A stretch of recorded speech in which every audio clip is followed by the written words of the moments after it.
गांव उपेक्षित था। घरों के अवशेष गर्द और मकड़ी के जाल में समाये थे। बीच में प्राचीन पत्थरों वाला कुआं स्थित था। उसके चारों ओर कांटेदार झाड़ियां थी और एक चेतावनी, नागों का श्रापित दरवाजा, दूर रहो। गांव वाले इसे तिरछी नजर से देखते जल्दी से निकल लेते थे, पर 13 वर्षीय अनिकेत का दिल इस रहस्य पर धड़कता था। उसकी दादी की नाग संसार वाली कहानियां उसे यहां खींच लाई थी। शाम ढलने पर अनिकेत एक टूटी दीवार के पीछे छिपा बैठा, आंखें कुएं पर गड़ाए। हवा शांत पड़ गई। तब उसे सुनाई दी एक गहरी विलाप भरी सीटी जो कुएं की गहराइयों से निकलकर खामोशी में गूंज रही थी। ऐसा लगा जैसे कोई दूर का रेल इंजन चीख रहा हो या किसी वियोगी की फूट। सामान्य सी दिखने वाली मिट्टी के उस गड्ढे का रहस्य उसे बुला रहा था, भय और मोह दोनों के साथ। हृदय धक धक कर रहा था। फिर भी अनिकेत सावधानी से चट्टान पर रेंगते हुए कुएं के उस पत्थरीले किनारे तक पहुंचा। काली अथाह गहराई झांकने वाले को ही जैसे निगलना चाहती थी। वह वहां नम ठंडक और भूमिगत खनिजों की गंध अनुभव कर सकता था। तभी एक अलौकिक झलक कुएं की जर्जर दीवार पर उभरी और तुरंत गायब हो गई। एकाकी रात। अनिकेत फिर लौटा, एक मशाल थामे। जैसे ही उसने कुएं में झांकते हुए मशाल की रोशनी से तलाशा, जमीन सख्त झटके लेकर कांप उठी। चीख बमुश्किल गले में अटकी जब कुएं के भीतरी हिस्से में चट्टान टेढ़े मेढ़े खिसकी और एक चमकदार अंबर रंग का छाप दरवाजा खुल गया। वह द्वार पत्थर में धंसा हुआ था। अनिकेत चकित था, फिर उसमें एक उत्तेजक उत्साह जाग उठा। सभी डर और सतर्कतापूर्ण शंकाओं को पीछे छोड़ते हुए अनिकेत ने गहराई की ओर छलांग लगा दी। वह अपने आप को एक सर्पिल सुरंग में गिरता हुआ अनुभव कर रहा था। हवा उसके कानों में गर्जना करती हुई बह रही थी और रोशनी बद्ध होती गई। आसपास शीतल कांच की सतह जैसा अनुभव होने लगा। बाद में वह कोमल काई लगी चट्टान पर रेंगता खड़ा हो गया। वह एक विशालकाय सुरंग प्रणाली में खड़ा था। दीवारें जीवित थी, जिनमें फीकी रोशनी वाली सफेद नसें थरथरा रही थी। जमीन नागों की खाल जैसी सी वक्र थी। हवा में फुसफुसियां भरी थी। तभी उसे देखा, एक भव्य कोबरा खड़ा था जिसकी सुनहरी मोती वाली गर्दन थी।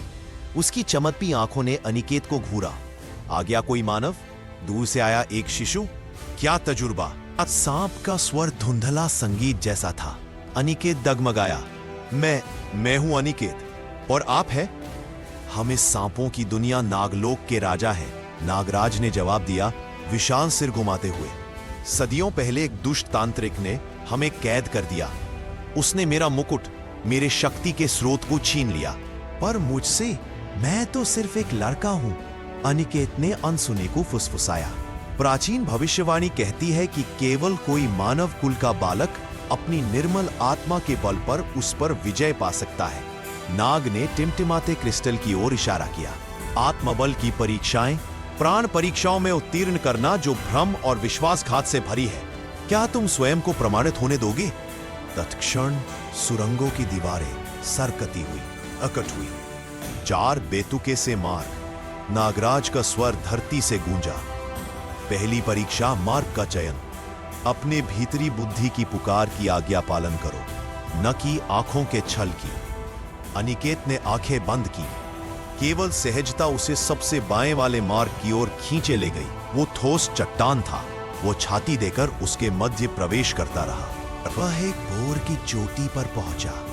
छिटपुट चलते हुए पत्थर इच्छाओं को दर्शाते हुए गिर रहे थे। लौट जाओ, इधर आओ, अपना समय व्यर्थ मत करो, नागराज ने प्रकट किया।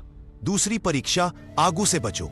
एक चिंगारियां फेंकते हुए पत्थर उसके सामने आने के क्षण एकाग्र मन से देखते हुए अनिकेत दाहिनी ओर खिसक गया। उसके बाद सुलगते हुए पत्थर की गर्माहट से बालों के किनारे बांध सेक गए। उसे पता चला कि वह एक झिलमिलाते सरोवर के किनारे पर था। पानी में उसकी परछाई उल्टी गतियों में दोहरा रही थी। तीसरी परीक्षा, पानी को पियो मगर विषपान से बच करना। सरोवर की परछाई सीधे पक्ष की ओर संकेत देने लगी। संदेहजनक चेहरा याद करते हुए अनिकेत सीधे हाथ से उसने पानी पी लिया। बाईं ओर का असली दूषित स्रोत बुलबुलों के साथ खौल उठा। शहद के रंग का प्रकाश से भरी गुफा में वह क्रोधित तांत्रिक द्वारा घेर लिया गया। उसके हाथ में नागराज के चमकदार शिरोभूषण में फंसाया गया। रहने दो बच्चे, एक अपमानजनक आवाज गूंजी। अंतिम परीक्षा, स्वयं का संघर्ष, अनिकेत ने निरंतर कहा। तुमने जो कुछ भी सोचा उसे निकाल दो और वापस दो उसका प्रतिष्ठा का अधिकार। नागराज को उसके लौट आने की आशा से अनिकेत आंतरिक प्रकाश पुंज बनता लगा। तांत्रिक की गर्जना भारी अंधेरे में विलीन हो गई और मुकुट तैरकर उसे वापस आ गया। मुकुट अनिकेत के माथे को स्पर्श करते ही एक प्रचंड आभा फूट निकली। सब जगह फैलते देखो गए, दूषित काले धब्बे चीरते हुए। नागराज जंजीर तारों से आजाद होकर फैला। जय, तुमने पूरा किया सच्चे इंसान के बच्चे। विनाशग्रस्त शोर, नागलोक आनंदमय उल्लास और बिखरे हुए क्रिस्टलों की संगीत में बदल गए। अनिकेत एक विजेता की तरह मुस्कुराया। कथाएं सच हो गई थी। शक्ति संपूर्ण नागराज ने अनिकेत को पुनः सुरंगों से होकर पूर्व कुएं तक ले जाया। यह मार्ग अब बंद होना चाहिए, हमेशा के लिए।